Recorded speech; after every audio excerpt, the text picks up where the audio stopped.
sure why I got that ball. Coach, you get a game ball? I got a game ball. Congratulations. So everybody got one. No. So can you take us through just the message to the team and kind of the that's a long message, but there's a lot to unwind. But you know, the finish is always better than the beginning, and biblically speaking, and in this season, and as we told them several days ago, you know, nobody cares about 9-2 this week. You know, they care about this week and trying to get to that 10th game. So really, really thankful and proud of everybody, hard work. The seniors have been nothing short of amazing. Their commitment and their belief, their leadership. 10 games, I think that's the 19th time since 2000 that Oklahoma's won 10-plus games, and that's tied for most in the country. And so that is the standard and expectation here. I don't take it lightly. I understand that's what the expectation is, and a lot of people have been able to do that. A lot of teams have, but it's still hard to do, and it still takes what it takes. And I love just the season that these guys have, up to this point in time have put together, and nothing easy about it. So obviously we have a lot of superlatives to celebrate. Several of them, Dylan supplanting himself at fourth in college football history, and with touchdown passes, and he's passed several former Sooners as well, and in his career passing touchdowns and total touchdowns. He's just been fantastic, but so have the guys around him. Gavin had another 100-plus yard game, and Drake Stoops, I think he's caught 38 catches the last 4 games, and had a career high 12 for 100-plus.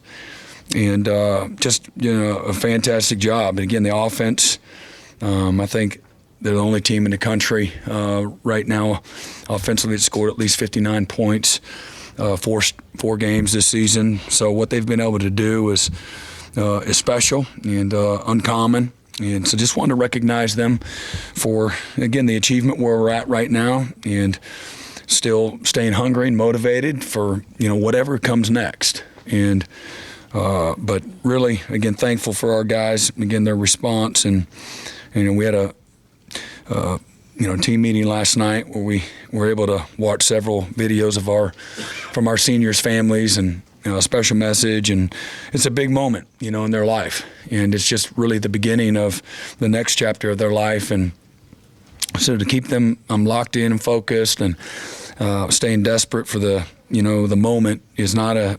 Again, I don't take that for granted either, and I just love that this is a group of guys that have been committed to finishing what they started. And, another, again, a really good, strong win. TCU is playing good football here the last, half of the season. And had some moments where we could, take complete and total control over it. Our offense put tremendous pressure on them.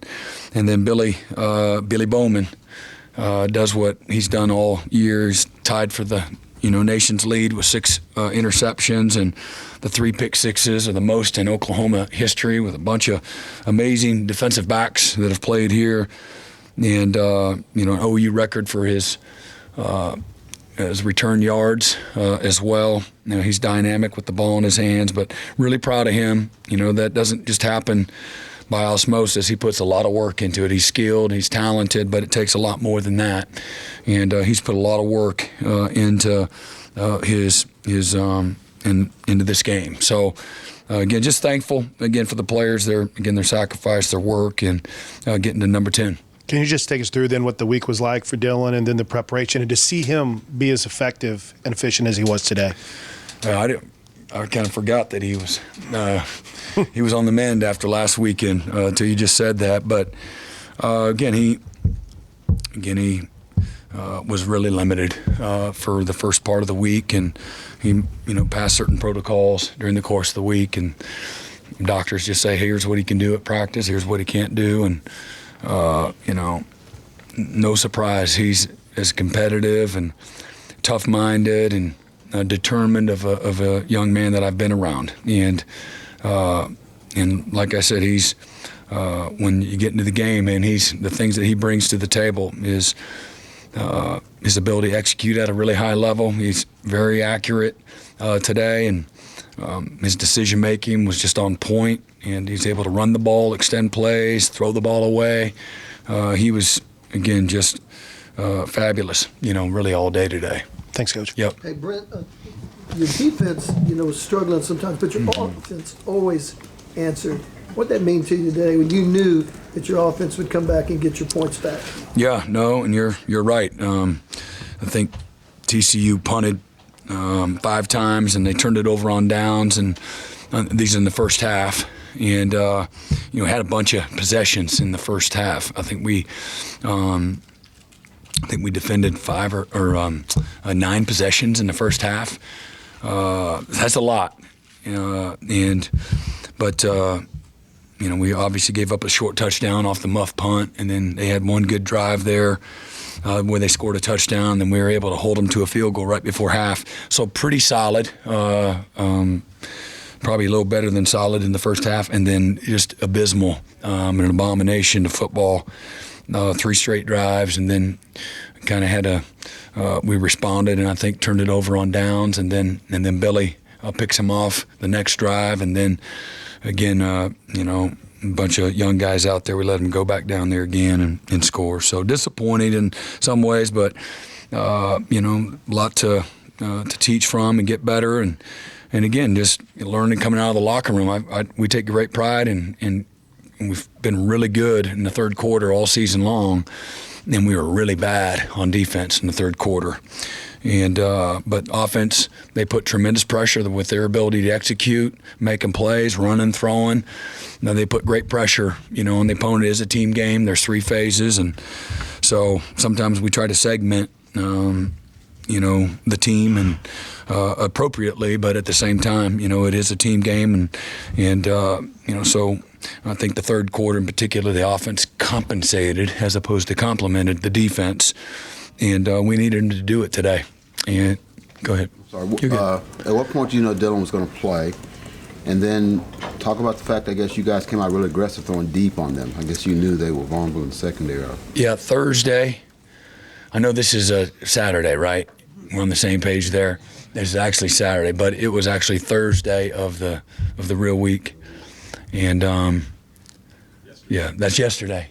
Yeah. So just so you know, when you're a coach, you're living in dog years. So the last 24 hours seems like 2 weeks. I don't know if the math is right, but that's how it seems. So yeah, that was yesterday. And this is just where you guys attacked him deep. You came out throwing deep, even though you didn't know he was going to play until yesterday, basically. Yeah, but again, that was the game plan. We felt that there's opportunity and there's some vulnerability there, and so whoever's going to be the trigger man, is going to be, those plays were going to be called. Brent, what has Dylan meant to this program when you look back at when he came in? Yeah, the time he did? Stability, consistency, leadership. And he's made everybody around him better. He's got that multiplier effect where I think, when you can reproduce who you are, I think that's a real sign of leadership. And he'll attract that, when people watch us play or getting, as Jackson was able to sit back and watch him along the way this year, there's a lot that, I know Jackson received. And so that's what leadership looks like. It's not a position, it's action, and it's doing. And so couldn't have had a better example for not only Jackson, but for everybody. Brent, to clarify, was Dylan in concussion protocol in the early part of the week? Yeah. Brent, I know nothing is for sure, but with all the good things that Dylan has done, not only this season, but today, is there any part of you that just wants to have a conversation, say, are you sure you don't want to come back or try to come back for another year? Is he in here right now? We can have this conversation right now. No, everything has its time. You got Gentry Williams back today. and it looked like he was hampered in the second half. What's that journey been for Gentry the last 3 or 4 weeks, just trying to get him back on the field? Yeah, I'm sure it's been frustrating for him, and but man, he is so tough, and he loves to play. He's a pleaser. He's got tremendous ceiling. But he's just a young guy trying to figure out how to play and then just try to stay healthy. That's a lot to fight through. But he's better because of it, and again, got a great future. Brent, you mentioned the offense in the third quarter having to do what they did, and I want to ask you about the back-to-back plays that Drake made, tiptoeing on the sidelines, the touchdown, fighting for the extra yards. Just what stood out to you about those, and how important were those? Yeah, Dan Coach's kids, they were huge. And that's what he's done. When I was at Clemson, I'd watch and he'd motion over there, and I'm like, all right, it's going to be a pass, and nope, he's coming in there to crack somebody with the motion, and then he would do the dirty work. I remember watching him and just kind of snickering, because that's Carol's his mama talking about throwing him and Isaac the ball and the trampoline, practicing catches, and them getting mad, saying, I don't want you to throw the easy ones. Make me die for it. And that's literally a conversation she shared, with us, throw the hard ones. And he makes all the hard ones look easy, doesn't he? And again, I would just say I don't take that for granted. Timing-wise, he's always been right on time since he's been given his opportunity here. That's if his career's defined, and used a word. There's lots of really good words you could use, but timely is one of them. Everything he's done from a production standpoint, it's been right on time when we've needed it the most, and he makes it look so easy that sometimes you can look right past that and you look at maybe the actual touchdown catch or the actual touchdown run, but it was that play within the drive, and that's who he's been, man. He's Mr. Reliable.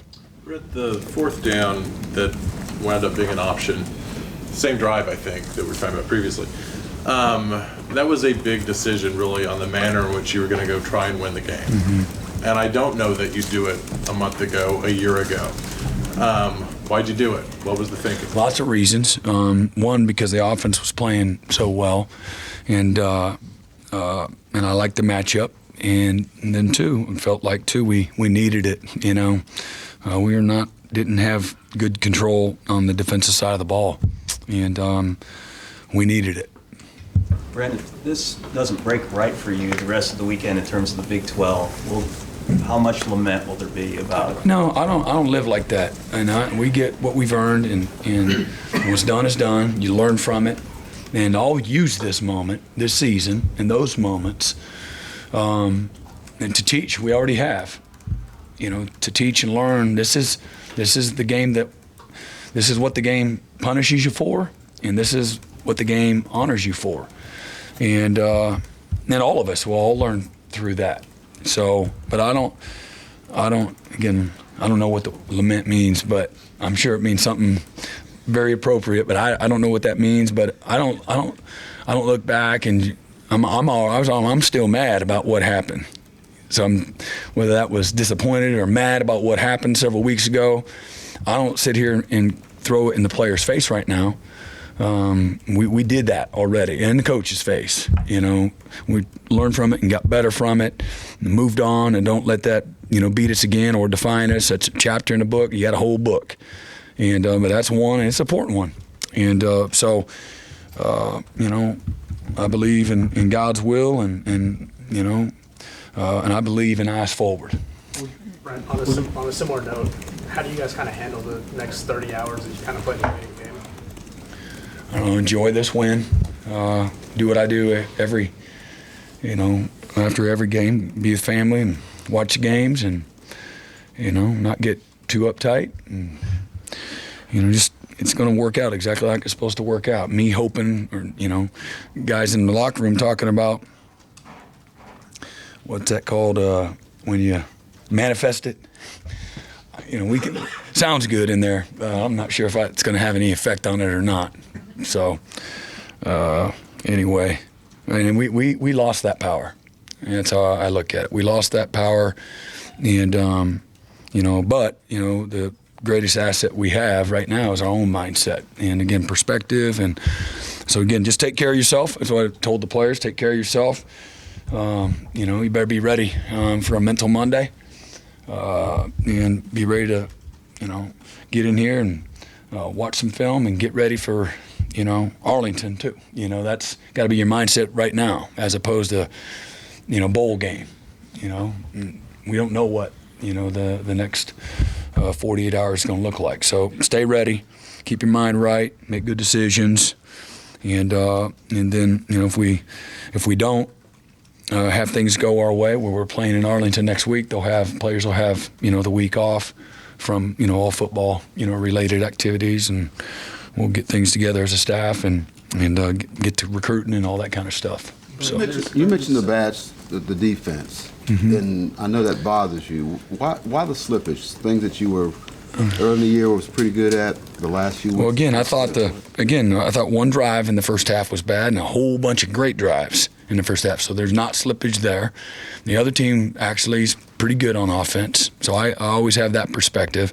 The slippage in the second half that was really bad, I can't say, other than it's 3rd and 3, and your man outside releases, and you're in phase. You got to turn on. They're going to throw the ball.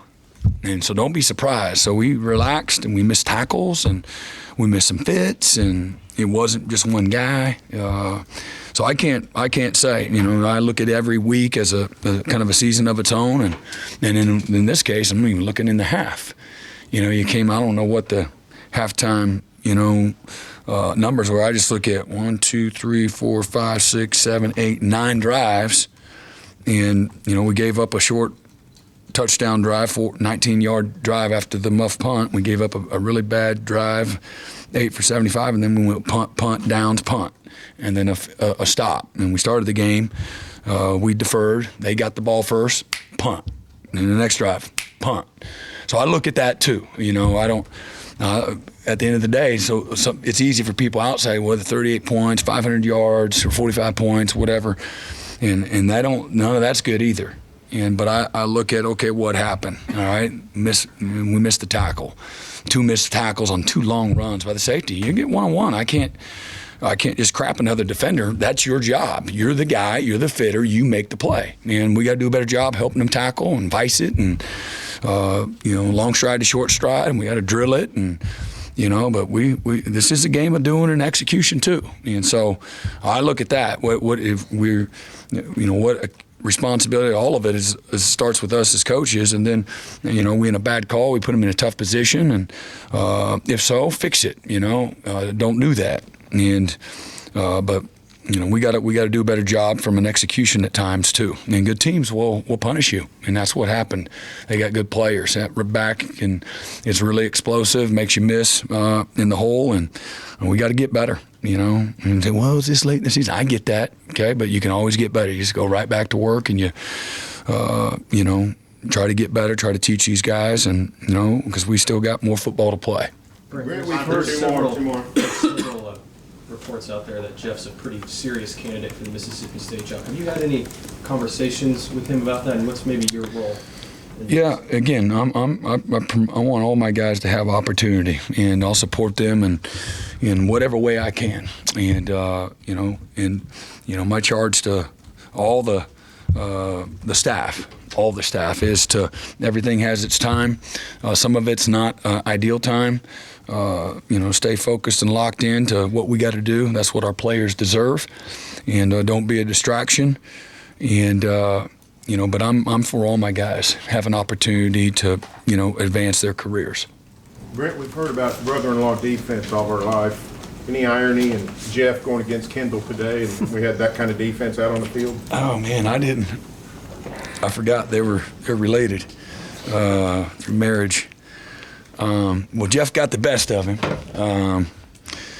so I don't really have any other. I'm sure they'll have some good laughs because they both had some success today. So I'm sure they'll have some laughs over a cold Pepsi or something. You were part of a pileup. Yeah. Game pileup. What yeah. happened? Exactly what I thought. What are we doing here? You know, but I got to keep my feet, and so somehow I didn't keep my feet, and then probably 5,000 pounds fell on top of me. And I'm like, I'm going to get so made fun of, especially if we don't win. Yeah, pretty embarrassing. But it was just, I literally thought in the moment, this is how people die in those things. Because I've always thought, like, how can you not just get up? Like, you hear people, and again, I'm not making light in any way, but you know, people that go to these concerts or whatever, and something happens, and and people are trampled to death. That's a real thing. It's horrific. And I didn't think I was going to die. But it was a very real thing. My face kept getting shoved further and further in the ground, and you could feel one person after another. I said, this is going to keep happening. And it was just like, I don't know. This is kind of what I envisioned. And I just kept getting shoved further and further in the ground. I was like, you got to be freaking kidding me. This is really happening right now. That's what I thought. And I was pissed. Not at anybody, just pissed. Who let you up? Huh? Who let you up? Lit me up? I mean, did anybody help you up, or, I mean... I have no idea. I have no idea. So, yeah. Thanks, Brent. Yeah. Thanks, Brent. Be a gift for somewhere, right? I know, yeah. I definitely won't be in protocol.